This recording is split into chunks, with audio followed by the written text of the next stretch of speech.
back to the show, Jason and Kevin. Thank you. Hello, thank you. Nice to be back. How you been? Awesome. Well, we had you on before. We were talking all about analysis paralysis, but you guys have a lot more going on besides that movie. You're actually in pre-production right now on a film called Out of Body. Yes. Tell us what that one's about. So Out of Body is basically a story where it's a friends to lover rom-com, and basically Malcolm, who's Kevin's character, has his body stolen from him, and he kind of ends up as a spirit for a while, and he has to prove that he exists to me, Henry. And then when that finally happens, we do some magic, we fight some demons, we might get the body back. There's definitely a happily ever after because it's a rom-com. And you and your happily ever afters. Yeah, it's important. I know, but I just want the just one time I want a rom-com to be like, and then it's mostly romantic and funny, but everyone does die. But they die hilariously. It's a rom-com drama. They death by rubber chicken. And what was kind of the inspiration behind this movie this time? I was just I don't even know how this idea came in my head, but I was sleeping one day and I woke up and I was like, oh, that'd be really cool. A movie where someone's dead, but they wanted to be together, but then they didn't get to be together, and then they have to fight to get their body back and come back to life. And so I wrote a kind of a similar but different kind of script. And we did a table read, and my mom was a part of the table read, and she was like, I love the story you have here. Can I take it and can I change a lot of it and make it like super romance with the comedy? And so this particular movie and book and audiobook is definitely heavier on the romance than the comedy as opposed to analysis paralysis. But it's, in my opinion, really, really good because the romance really it's gripping. It really gets you right in the heartstrings. And she basically saw what I was going for and was able to finesse it and really kind of mold it into what my kind of original vision was, and then some. So I'm really psyched about it. It's got a little bit of everything. Yeah. Not too long ago, I talked about the novelization of Out of Body here on the show. Jason, your mom, Suzanne Brockmann, of course, wrote that novelization. It was rather amusing. Like, I think in the foreword, she kind of does like a behind the scenes thing where she kind of tells that story where she says, Jason, this is great, but do you mind if I take it and make it better? Yeah. And here's the thing. I am all about that. If like the filmmaking is such a collaborative process, and storytelling can be a really collaborative process, and I want to make good movies. And so I was really happy with the script that I had written. But when someone who's as great of a writer as my mom is comes and says, I want to have fun with this and let me just see what I can do with it, I'm like, hell yeah. Take it. Yeah, have at it. And the end result is really a script, a novel, and a script that really looks like if a brilliant improviser and plot maker and gay comedy guy let his script be taken over by a best-selling romance novelist, what would happen? It would be this. Yeah. And so it's really got great aspects of all of those elements. Yeah, I really enjoyed the book and the audiobook as well, and I think it's a really unique opportunity for people who are interested in Out of Body, the movie, to check out the audiobook and sort of, it's essentially like a preview of what they're going to be getting when the film comes out to the public.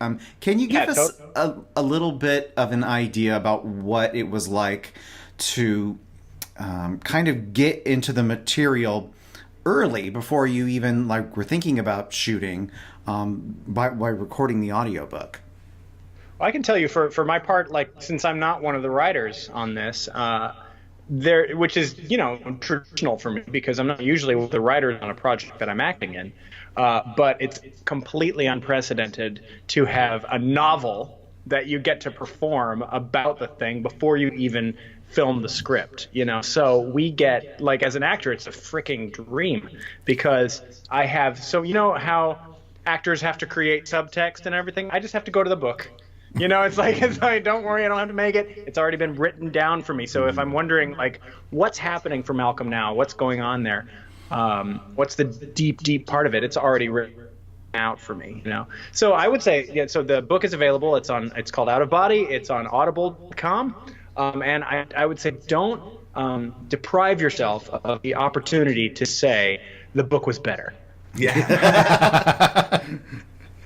And you know, it was really cool to do the audiobook in general, because it was our first audiobook for both of us as narrators. And we, when we were talking about doing it, we were talking with my mom about it, and I was interested in the idea of recording it in a way where it was more like a radio show, where we are our characters' dialogue voices all the time, even if it's in the other person's point of view. So whoever's point of view reads the descriptive stuff in the chapters, but if Malcolm's speaking, even though I'm the narrator of that chapter, he still says his line, and he still says the lines of the other characters that he had been assigned, and vice versa for me. And that was really kind of fun to do, because, you know, how often do you get to do kind of a radio show acting gig? Yeah. And it was also really fun for me as a director to get to do this with Kevin in advance, because, like, he now really knows the story, and I know he knows the story, so I know that when he comes to set, that's going to be really easy. Mm-hmm. And I got into the head of the other characters as well, reading them, and that'll help me be able to hold my other actors' hands and kind of with them through their parts, and still allow them to bring what they want to bring to the role and have it blossom into how great it can be. Yeah, and that's like all separate and apart from the experience of actually recording the audiobook, which you might think was done him some and then me some in or on consecutive days or anything, but it was actually live together. So we actually recorded in a space that had two recording booths in it. We could both hear each other, so that when I am narrating a section and it's his line, I can hear him do it, and then I jump back in. So it was live editing. There was like to take out any breaths or anything or mess ups or anything.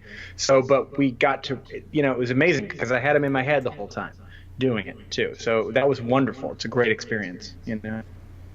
That's amazing, especially how it connected to your even now pre-production process that you're involved in, because you're getting ready to shoot in about a month from when we're recording. Mm-hmm. In pre-production, give everybody kind of an idea of what that means. What's going on as you get ready for your 12 days of shooting?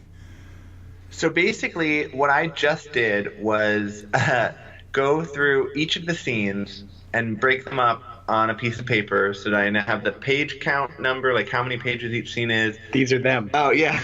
A little strip of paper. Each one of these is a scene. And basically it's the page count when it starts, who is in the scene, all of that stuff, because I need to, you know, I don't have every actor every day. I'm going to have Kevin every day because he's one of the leads, but there's other parts in it where they're only going to film for one day to anywhere from 1 to 3 days.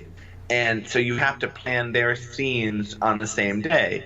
And this time we're going to actually be filming in 2 different locations, because our neighbors next door sold their house to flippers, and they're doing construction, and it's been kind of never ending, so we can't film while there's heavy construction going on in this house. So we're going to do a lot of stuff at my father-in-law's house, and then we'll come get the rest of it after they're done here. And so I've been doing that with my dad and breaking it into those days, while simultaneously working with my cinematographer Naisha to map out which shots are needed for each scene and what angles are we doing. So I've got little maps on the other side of the table here, basically of me drawing out the room layout and doing little circles with an M for Malcolm and an H for Henry, and then arrows pointing, they go here, and then they go here, and then Oh my they go God! here. And this isn't even talking about how to deal with SAG paperwork or any of the art direction that he's doing or any of the clearances that he's getting for this or that kind of thing. Yeah, we've got we're gonna have He's a Andrew, bit of a doer. we got Andrew Christian giving us underwear Oh again. yeah, we have more Andrew Christian underwear over here. And I'm working with some other companies too. So Outfit is a gay like sports good wear. They gave me a hat to use for the movie. He's been stenciling T-shirts and the hand designed T-shirt specific to the characters. I'm going to be making him a specific shirt 3 times because he wears the same outfit the whole movie, and so if anything spills on it, it's got to be good and not spilled upon because he's magical. He can't get stains. And so it's intense. There's a lot going on. Like Pinterest is my best friend. I've been learning all about how to make DIY Halloween decorations because, again, when you're low budget, you can't spend $3,000 on set design. You can spend like $200, and so you have to get a little crafty. You have to start thinking like, okay, I've got 5 pages of construction paper and a pair of scissors and some tape. How can I make this look like I spent a lot of money on it? he's like MacGyver. Yeah. So that's his experience with pre-production. Mine's a little bit different because I'm not all the hyphenates. So I'm busy making no changes at all to my daily routine. You do have a script to learn. Sure, when I get it. It's in the mail. We're at your house. Oh my goodness. I love the creative, the creating part, like creating the artwork. It actually makes me feel calm. The paperwork stresses me out, and so Matt thankfully jumps on that grenade and deals with SAG-AFTRA and making sure that all the paperwork's there and all the money is in the right place and all that stuff. So thank you, Matt. And we should say Matt is your husband, so he's in the production family. Yes. Yeah. So now that our listeners know how completely awesome and funny this project is going to be, can you give us a little bit of info about the IndieGoGo campaign? Yes, we have an IndieGoGo campaign. Basically, we crowdfunded Out of Body on Kickstarter first, a successful crowdfunding campaign last year. And IndieGoGo came to us and said, we'd like to do a in-demand campaign for you. So we have an open-ended campaign on IndieGoGo right now where you can help sponsor the film, help and get some fabulous rewards such as DVDs of Out of Body when it finally is all finished. You can get DVDs of Analysis Paralysis, our last feature film. I'm going to get these down from the thingy here.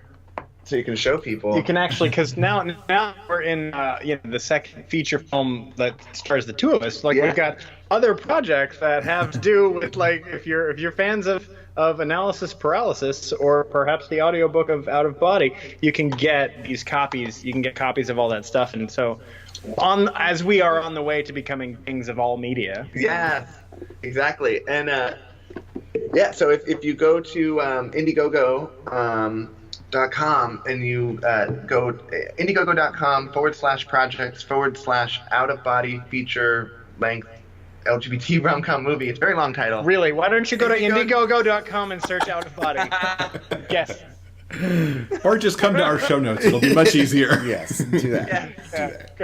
Exactly. Go to the Big Cave Podcast website, and it's going to be in the show notes, right? Yeah. Exactly. Another place you can find out information about Out of Body in the future and any sort of campaigns we're having, etc., is if you go to tinyletter.com/mypethippo and join our newsletter. You'll be able to find out things about Analysis Paralysis or Out of Body or our podcast, The Bright Side with Kevin and Jason. Mm-hmm. All sorts of fun stuff.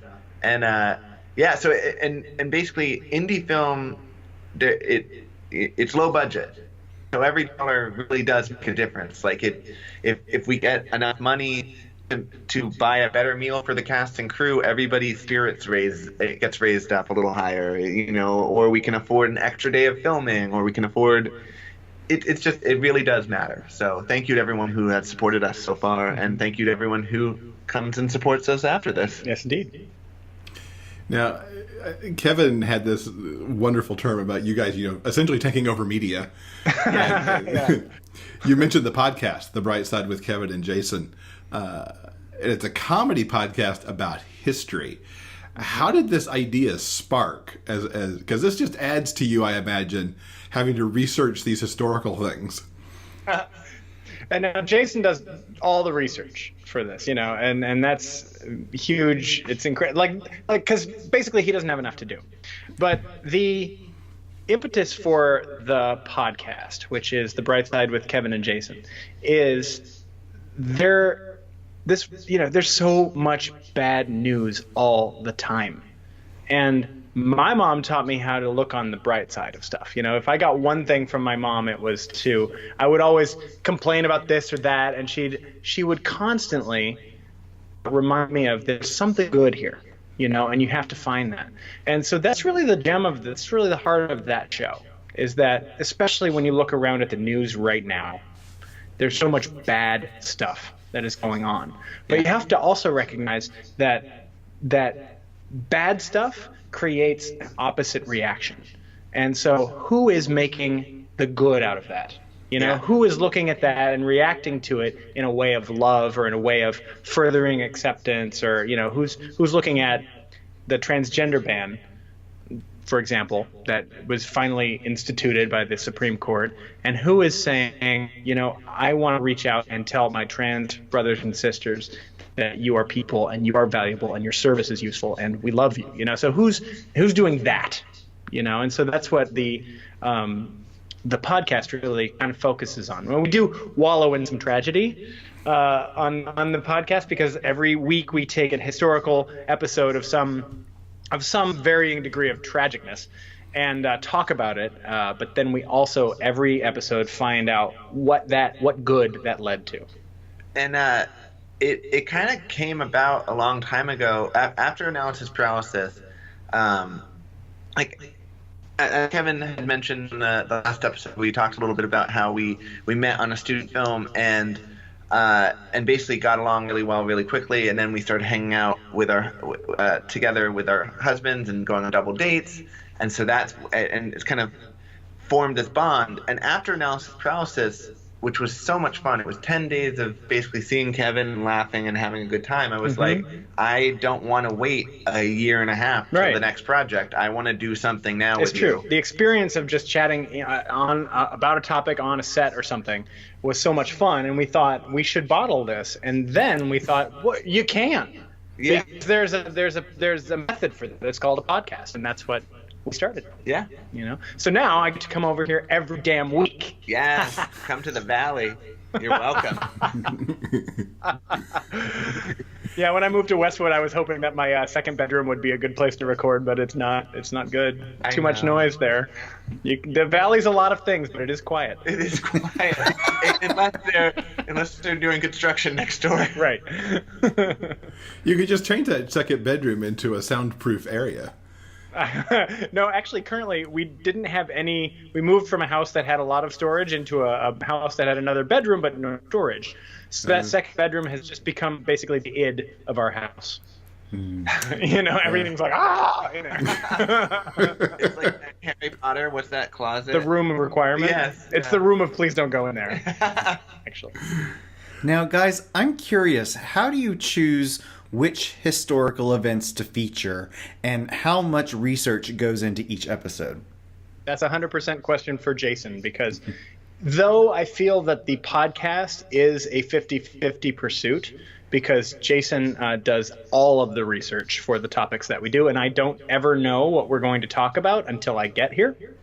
But then I do all of the webmastering and editing. Yeah. I put up the show notes and I do all of that stuff. So I feel like we end up spending around the same amount of time on things. Easily. Yeah. So basically, it generally about a day of work, I kind of surf the web. I find a topic that I kind of search the rabbit hole as to what kind of weird historical thing is this, and I'll Google really weird stuff. So my search history is yeah, they're coming for you. Completely messed at this point. But I'll look up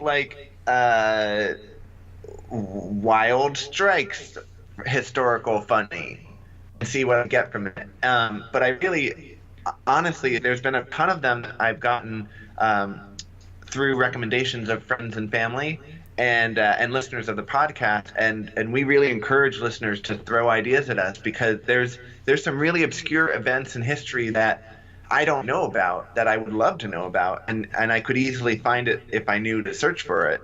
And so if anyone out there listening has weird events, definitely tweet me or email me. You can find him at Jason T. Gaffney on Twitter and tell him, and I don't want to know about it. And that's right. Kevin has to stay in the dark. That's right.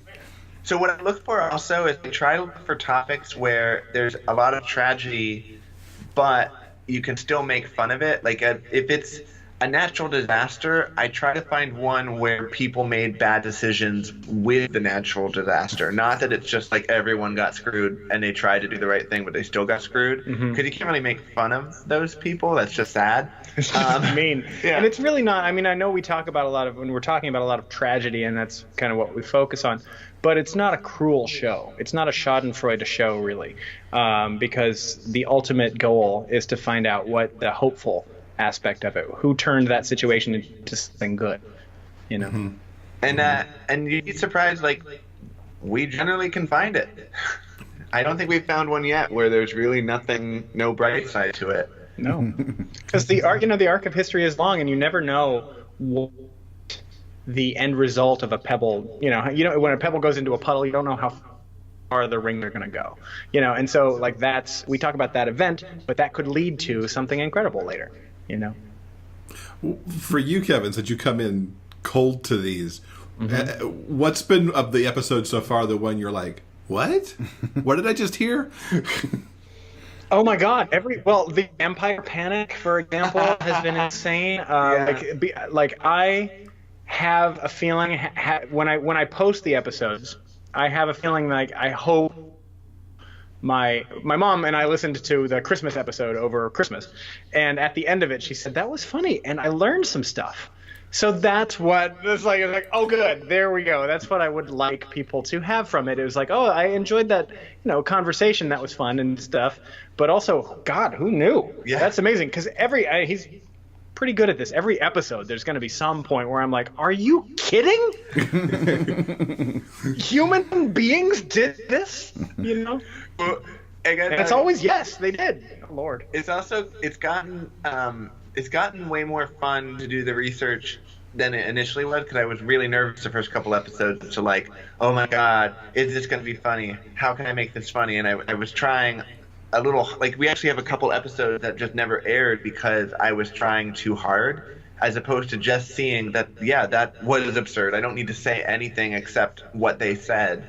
And now that I've kind of mastered that to a degree, I mean, I'll keep getting better as time goes on, but now I can really see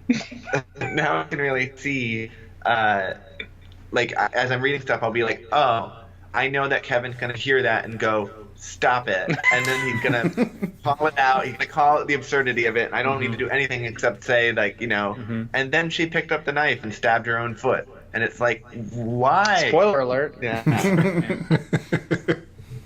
Did you have a knack for history before this, Jason, or did this just kind of happen? So I've always loved history. I always loved the idea of history. When I was actually a little kid, I used to play with blocks a lot, and it's probably why I like being a producer and a storyteller. I used to made like this giant castle and a giant village and an army of bad guys, and I acted out this like soap opera for years with the royal family and all of that, and I was fascinated with the Romanovs and stuff, so I kind of like did a little spoof on them, and so I kind of created like my own worlds and history and stuff. And so when I can find sites that tell historical stories like a story, which is what history should be told as, because it essentially is our story, it's really fun. It's really exciting to read it and be like, no, oh my goodness, that person's totally the villain. Then you read a couple more paragraphs and you're like, oh no, they're misguided. they have a heart of gold. They didn't know. And then 5 pages later, you're like, no, they're just a dick. and it's exciting. It's riveting. It gets you. You're on the edge of your seat constantly with how people just constantly mess up. Yeah. And then occasionally you have a hero who's just like actually a good person. You're like, what's the catch? Mm-hmm. So yeah, no, history is really fun. Especially when it's told with a fun storytelling lens, because and I think that's like the thrust of the podcast is also, it's about the topic, sure, but it's also just about how Jason and I interact with each other, and we just have such a fun friendship, and I don't mean that it's fun from the outside. I hope it is, but it's fun from the inside of it. So I have such a good time with him that whatever we're talking about is going to be fun for me. That's awesome. So besides Out of Body and more podcast episodes, what else is coming up for you both? I may never work again. Well, who knows? We've actually started writing the sequel to Analysis Paralysis with the hope of filming it at the end of the year, with the additional hope of trying to film it in Palm Springs. First time hearing of that. Yeah. Really? So Breaking news. Obviously, we're gonna do. I love Palm Springs. We're gonna do what we can to make it work, and it would require assistance from the Palm Springs community to help house us and give us locations and stuff. It's going to be all on the gondola. Only there. What gondola? The gondola up to the mountain thing. Oh yeah, that The whole thing is set on the gondola. I was legitimately thinking like the gondola with the little the stick, canals and of I'm like, Palm Springs. What? But another thing that I'm actually working on is my dad and I wrote a couple of novellas that you can get on Amazon. California What are they Comedy called? Series. The California Comedy Series. Yes, and I wrote the version of Fixing Frank with the hopes that to get that kind of ball rolling. And it's definitely a film that requires a bigger budget than what we have right now. But I'm starting to get those wheels in motion for, movie 4, 5, 6, sometime in the near future. And so, yeah, that's kind of what I'm working on. Yep. We'll keep cranking them out. Yeah. If people will keep putting them on screens and things, we'll keep making them. The goal is to make people laugh. I feel like that's why I'm put on Earth, and I feel like that was why you were put on Earth. So. Well, yeah. I know I laugh at you whenever I see you. So that's probably true. Do we get new California comedy anytime soon? I've been talking about that with my dad. We actually have a couple that are in the works. It's just trying to figure out when we have the time to sit down and edit it. I think after Out of Body, I'll be able to take a look back at one of them that we wrote a while ago and kind of tweak it, because there were a couple of things that just never felt right, and so it's just figuring out how to fix those kind of plot holes. And then hopefully that'll be on the markets before the end of 2019. Yeah. Excellent. And Kevin, what about you? Anything you want to throw out for people to keep an eye out for? Super excited about the podcast, actually. The going into production on Out of Body is really, really exciting. I don't have a lot of acting projects coming up after that I can think of right now, but that's kind of the nature of acting projects. Sure. And so the podcast is where you can find us weekly up until the end. And actually, we make announcements there about projects that do come up for us, in the interim. So, that'd be to be a loyal listener to the show would be the best way to find out about what's new with us. Yeah. Oh, and I almost forgot. We're going to try in some way, whether it's self-published or with some other company helping us. The goal is to turn the California Comedy Series into audiobooks as well, similar to Out of Body. Oh, fantastic. So both of you voicing? Yeah, for two of them. One of them, the plan is to have my good friend David Singletary come in as the role of Mike, since that role is African American, and my friend David Singletary is African American, and I'm all Kevin about, Held is very much not. I'm all about own voices, reading parts and stuff like that, and so he's great. You're gonna love him. He is great. Excellent. I'm a little jealous, but I'm okay. Well, guys, thank you so much for telling us about Out of Body in the podcast. We wish you much success with those. Well, Thank much you. success with your own podcast, Thank gentlemen. you.